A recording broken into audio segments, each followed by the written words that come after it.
जय जगन्नाथ बंधुगण Leena and सन्नु blog को आपण मानक स्वागत। बंधुगण आपण मानक मध्यरु बहुत जन शिवंकर भक्त थिबे आ महादेव को जल पुष्प क्षीर आ बेलपत्र तो निश्चित अर्पण करुथिबे। किए 5टी किए 7टी तो किए 108टी बेलपत्र लगी करुथिबे। कारण बेलपत्र बिना महादेवंकर पूजा को असंपूर्ण बोली मना जाए कि बेलवृक्ष तले शिव को स्थापित करी सबुदिन सकाळे महादेव को जल चढ़ाइले मनुष्यर समस्त पाप नष्ट हो जाए आउ तांको सुख समृद्धि प्राप्त होइथाए। बेलवृक्षर दर्शन और स्पर्श मात्रे मध्य मनुष्यर उद्धार होइथाए।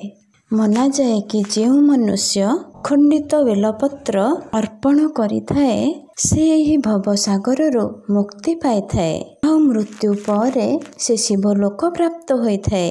तेबे चलंतु एबे जानिबा महादेव को बेलपत्र एते प्रिय काहेकि आउ बेल गछरु बेलपत्र तोड़िबा आ महादेव को अर्पण करिबा र कौन नियम अछि।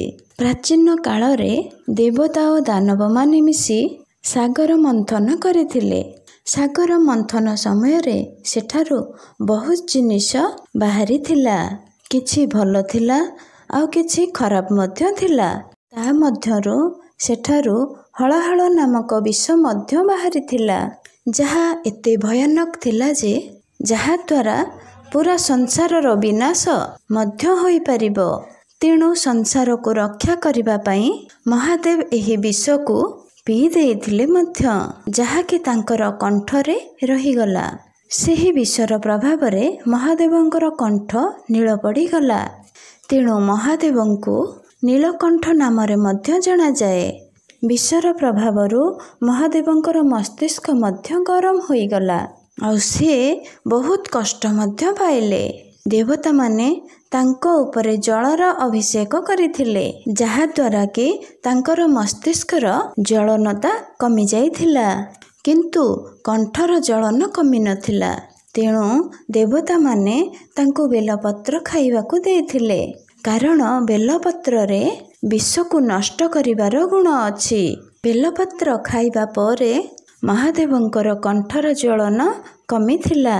तेणु महादेवंक पूजा रे बेलपत्र र विशेष महत्व अछि। महादेवंकु जल आ बेलपत्र चढ़ाइले महादेवंकु शीतलता मिलिथाए। तेणु शिव भक्त माने तांको उपरे जल आ बेलपत्र चढ़ान्ते किंतु श्रावण मासरे महादेवंको उपरे जल आ बेलपत्र चढ़ाइबार महत्व अधिक थाए। कारण श्रावण मासटी हेउछि महादेवंकर अति प्रिय मास अटे।